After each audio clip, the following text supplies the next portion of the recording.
when I break through. I don't know what comes next, but I couldn't care less. I refuse to feel stress. There's no fear in my chest. Hi, everyone, and welcome to This Dream Is Yours. We're at episode 10. We're in 2026, and we're starting the year off with a bang. I have a wonderful guest today. First of all, selfishly, I'm excited to have Liz Andersen here. Liz Andersen is a reverse mortgage specialist, or we call it retirement lending now, and she's with APM. And she does a fabulous job with that, but I could care less about all that. That's not what we're going to talk about today. Liz, thank you so much for joining me on This Dream Is Yours. Thank you. I'm super excited. It's a pleasure and an honor.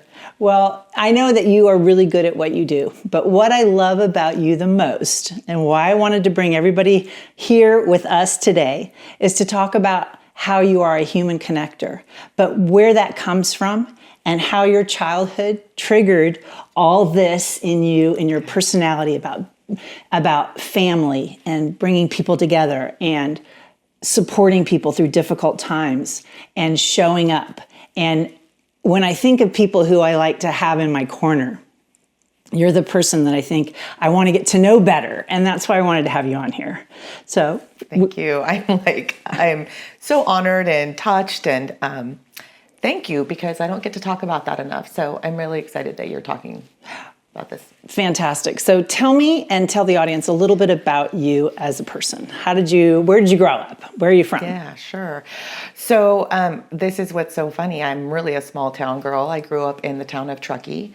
I went to school there all my life. So I can remember my sister was born in Truckee at the Truckee Hospital. And I remember the first home that my dad purchased. And I remember the day that we walked in, she was still in the car seat, carrier. And I remember they walked in and they put her in the, empty living room. And that was the beginning of Truckee. And it was the best place to grow up. It was small town. It wasn't what it is now. I mean, I still love it. It's still a small town, but not too many people are from Truckee. When you think about it, where were you born? I was born in Truckee. I don't think I've ever heard that actually. Yeah. My sister was born in Truckee. I was born in Los Angeles, but we are both obviously parents are still married. My parents were immigrants from Mexico. So you were the first children born in the United States. Correct. And how does that feel when your parents, obviously they had dreams and they accomplished a lot of big dreams? Absolutely. And so you got an example of them. Tell a little bit about your parents, because I think their story is cool. Their story is amazing. And especially in the times that we live in now, it's kind of interesting to see where we're at, with all the chaos in the world. But I look at my parents and I look at them and go, God, they're the dreamers, the people that we talk about. They came here. My dad was the oldest of 12 siblings. 12. Good Lord. Yeah. My grandma was busy. Wow. I have an uncle. Actually, she had a good sex life. I have an uncle who's younger than me. I'm like, how is that? Wow. My mom and my grandmother were pregnant at the same time. Oh my gosh. That's crazy. That is so cultural. That is like Mexican all over, says it. But so my dad was sent here by my grandfather.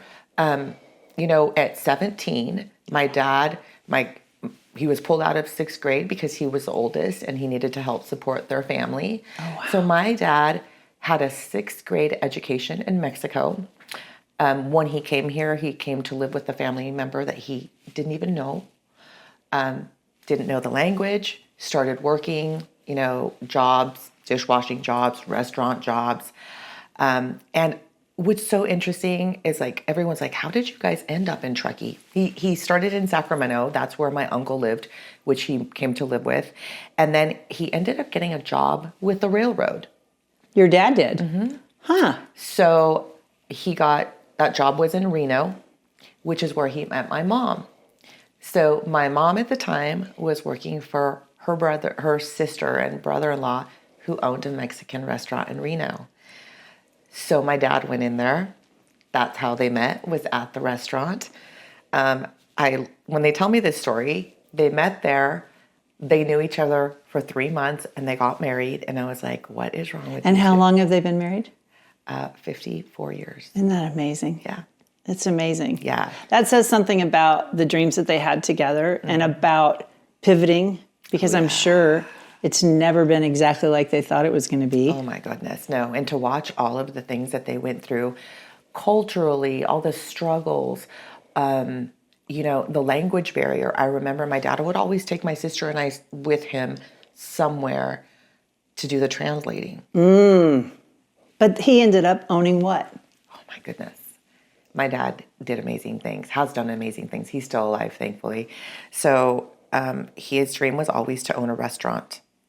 I remember as a child, I heard him talk about it all the time. We just want to own a restaurant. And thankfully, his best man at his wedding had a restaurant on the same street that my parents' first house was at. So it was kind of my dad's little watering hole. There you go. And so my dad spent a lot of time there. We used to go every Friday and pick up nachos. It was like our treat every Friday. But my mom would say, don't go through the front door because that's where the bar is. Oh, come in the back. Come at the back door. She had visions of what you were going to do later in life, right? Did she ever? Right? And she's like, I don't want you to see what happens at the bar, so you need to pick up the nachos through the kitchen. And the wife of the owner was very sweet. She opened the door, here's your nachos, go on. And later on, when that owner decided to sell the restaurant, before he put it on the market, he came to my dad. Wow. And he said, I know what your dream is. You always talk about it. You've been a big support for me. I want to offer you the restaurant first before I put it on the market. So I want to touch on something you just said. You said your dad always talked about his dream, that you knew what it was. Everybody knew what it was. These people in the restaurant knew what it was. What dreams do you have from your childhood that you've talked about, that you've grown, that you've brought towards fruition? I mean, do you feel like you've been able to be a dreamer yourself? Or are you starting that process now? And what triggered it, if so? I don't think I ever realized what a dreamer was. Even it's not until all of these things have come about in our society about dreamers and the negativity that's associated with that. The only thing I can tell you that I took away from my dad and all the dreams that he had was that we've worked really hard, my sister, no matter what. That's the one thing we took away, is that we've worked really hard for what we have. Some people think or thought that because my dad was so successful that we were handed down things. And that's never been the case. My dad's always taught us to be responsible, to work hard. I mean, for so long in the down market, I had to work 2 jobs. My dad worked 2 jobs for so long up until he had the restaurant. He worked at the lumber mill after he worked for the railroad, this lumber mill that was in Truckee. And then at night he would come home and he worked at North Star in the winter and he'd go wash dishes at night. So you said something, you said the thought, you mentioned the negativity around being considered a dreamer. That you saw that, you said that. What do you mean by that? Do you think it's negative to be considered a dreamer? Or do you think that means you're not doing because you're dreaming? You're not actually doing, taking action? I think that in the society that we live in, the whole dreamer thing I feel like it's been shattered because my dad's did all the right things to get amnesty to be here. My mom is a citizen. She became a citizen. They did all the things legally, but I feel like now they're being punished in a way. I'm going to give you an example, and this is really hard for me. Because I feel my dad's stress about it lately. He is afraid to be pulled over and be taken, by ICE. I was talking about this with Scott the other day because, we watch all these things happening, not just to people that came here to live an American dream and to have more opportunities, but now it's even people that live here that are citizens that are being taken. And so my dad fears that. And my dad's 80 years old and he did everything right. He paid taxes. He paid a lot of money to become legal through the amnesty process. And now this is what he's afraid of after all the things that he did and he did right, and so, I say, are you carrying your passport? Let's get a letter written and notarized by somebody with authority, because my dad's English is still broken. Mm-hmm. You've heard him speak. Mm-hmm. But yet he's one of the most successful people. I mean, he had the restaurant. He's owns all these pieces of real estate. He's retired now. He travels. They do all the things that they wanted to do through coming here and having that opportunity. Which is so wonderful when you think about that, because it is the truth that if you work hard and you do the things the right way, then you can have these big successes. So I want to swing back real quick to things in your life. Now, I know that everyone sees you as this amazing connector, this joyous, happy person that's filled with life. And I know that you've had sways up and down and roller coaster rides of dealing with pressures and the person that you see outside who's entertaining everyone, who's bringing everyone together, who's jolly, is not always that person on the inside or feel good about themselves. Yeah. Talk to me a little bit about when you started thinking about what you wanted to do when you were a child. What did you see yourself doing? Have you accomplished that? So funny. Or have you ended up with something totally different than what you saw? That's so funny you asked that question. I don't know who I was speaking to just maybe a week or two ago.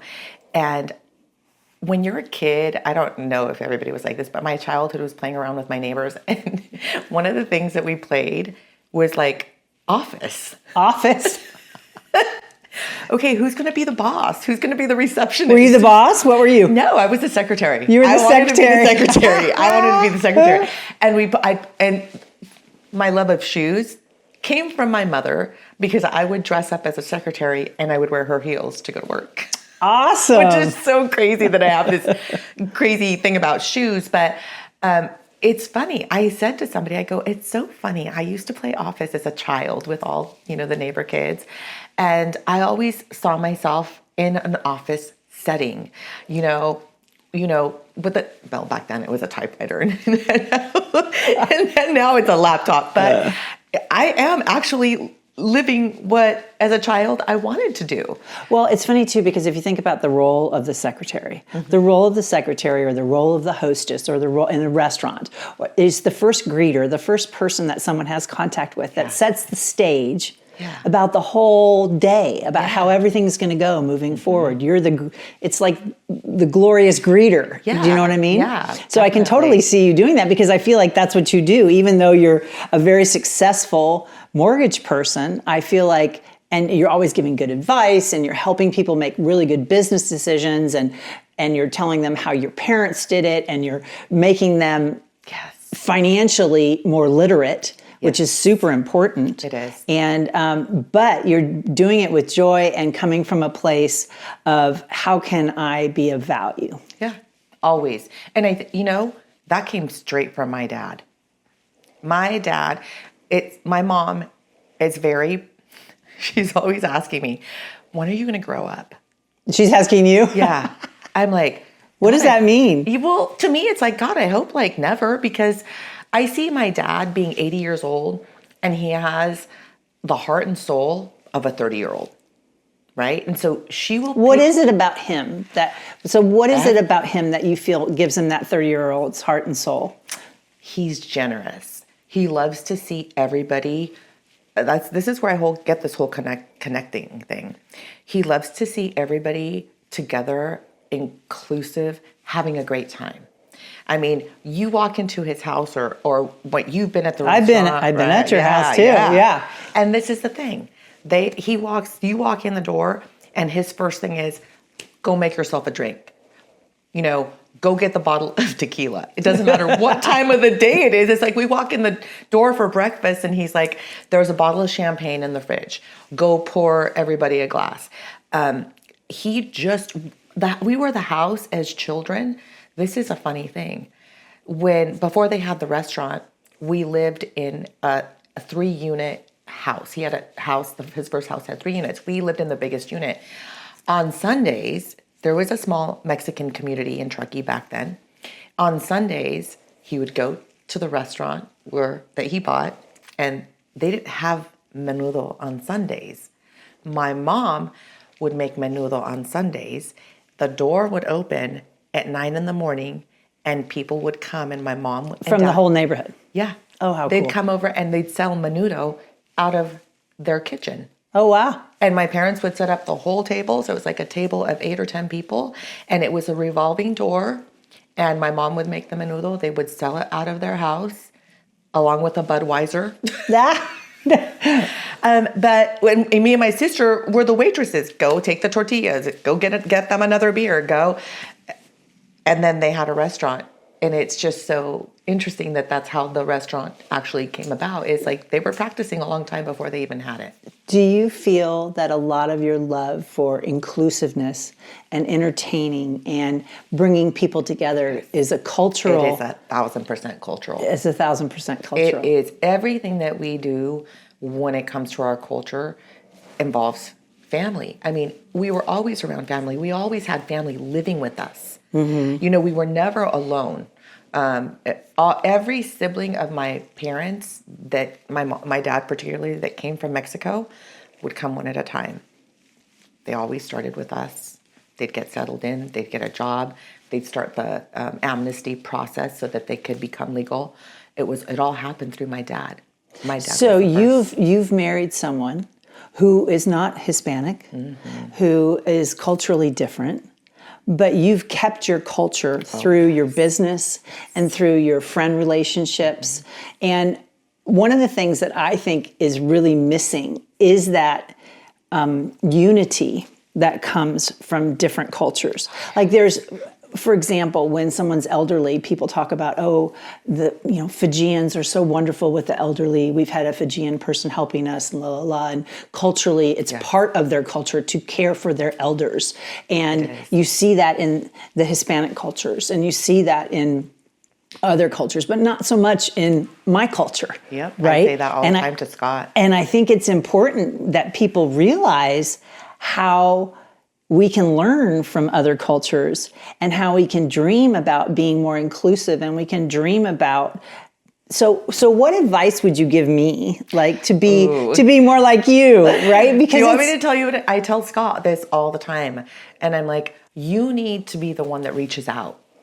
You need to be the person that does the including. If you want that, like I always talk about this, inclusivity goes both ways. Right? Mm-hmm. So if I'm going to include you, it's a big deal to me that you are part of my life, my whatever I do. Like, I just want those people, like you said earlier, like I want certain people around me. You want to surround yourself around certain people. Mm-hmm. And so I always tell him, you need to call your parents more. You need to call your son more. You need to break the cycle that you guys have of not being so family oriented. He's closer to my parents than he is to his, because my parents make it that way.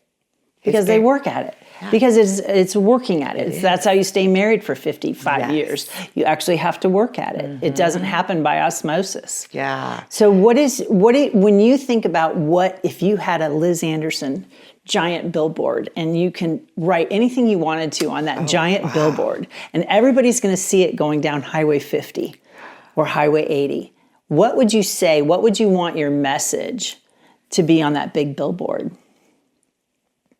You're going to stump me on that, because there's so much that I could say, because I think I'm in a season of like reflection, right now.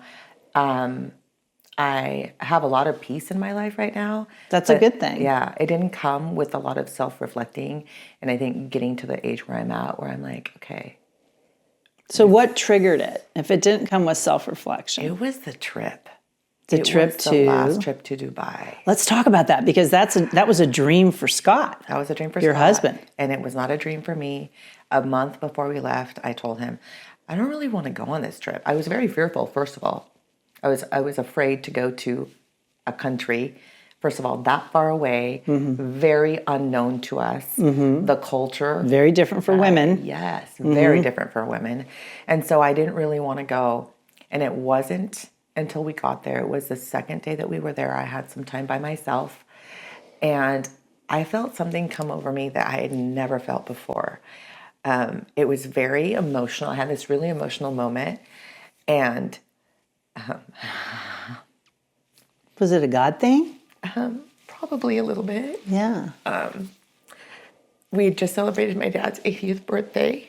So that was like so special. We had so many people from all walks of life that had known my dad for so long. So we had Thanksgiving and then we go on this trip. It all happened in a matter of a week. And I sat there and I looked at the life that I have, never expecting to be where I'm at. So blessed to be able to have my parents still alive and celebrating such a huge milestone.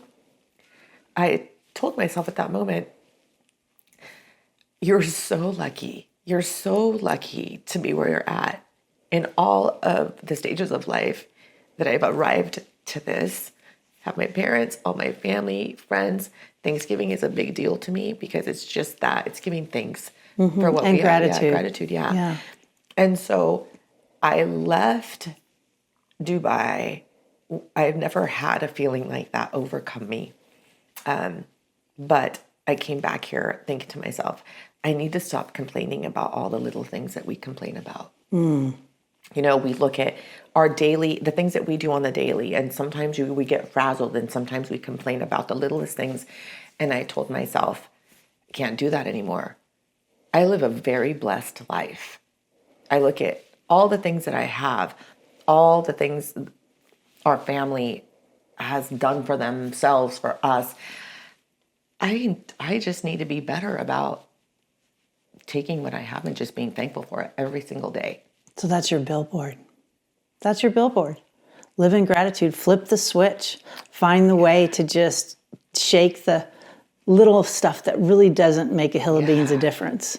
It does. Because we all in our careers live very fast-paced lives. Yes. And when I think about what my dreams are, besides being a connector and pulling people together, my main dream is to be present for my children and to be present for my friends. So when they're telling me a story, I'm actually listening. I'm not thinking about the 47,000 things I need to be doing, the boxes I need to be checking. Yeah. And I did come back telling myself, I'm going to take more time for me and my family. I mean, somebody asked me the other day, because I really try to be at a lot of things at work. That is what's made me successful, is being at places, showing up as my best self, right? So that has been a lot of my success. People are like, why do you go to all these things? All of the things that I've done I've done strategically to grow my business. Yes. And it's worked. You know, people are like, oh no, that doesn't work. I am proof. But it does for you. It does So for me. and that's the wonderful thing about business and dreams. Everybody's can be different Yes. and executed differently. Correct. And I tell people, because I have people, I take time, like a little bit like we were talking about earlier. I take time, if somebody reaches out to me that's new in the industry, I'm always, if I see somebody new, like at a PCAR meeting or a Some kind of networking event, function. if I see somebody that's new that I don't know, I'll go out of my way to go introduce myself and say hello.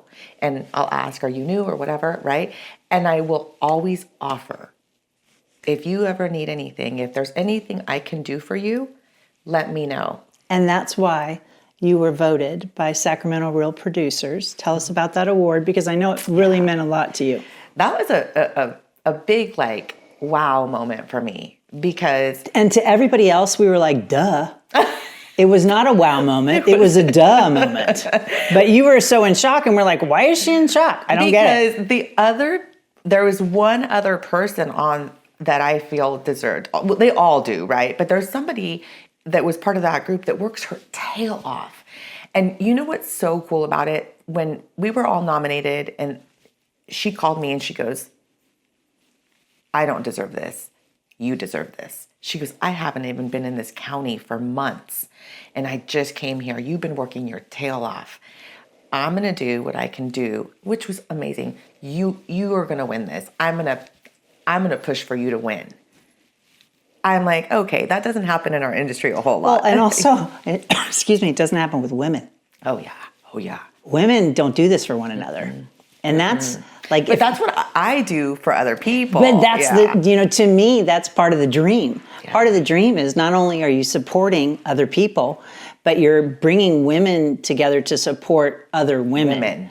And that to me is a girl's girl. But that's so cool. That's really cool. Girl's girl. Women can be vicious. Yes. Yeah, we can be nasty. Yes. And I've run across that, and me being the emotional person that I am, first of all, and then like you said, I like to bring people together. If I'm pouring into you, I don't always expect it, but sometimes I'm like, wow, I didn't know that was coming. I didn't see that coming.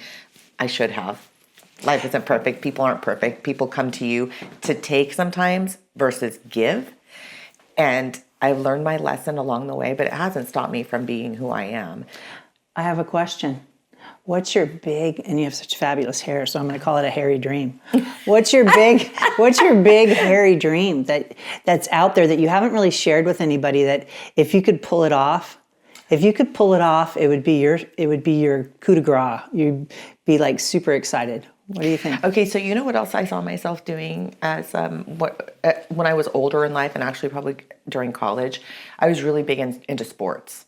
Back then I had tickets to the 49ers, they're my team. I had tickets to, held season tickets to the Kings when they were in their heyday, right? So I was big into sports. I knew a ton more sports than your average guy. Okay. I wanted to be a sports broadcaster on the field.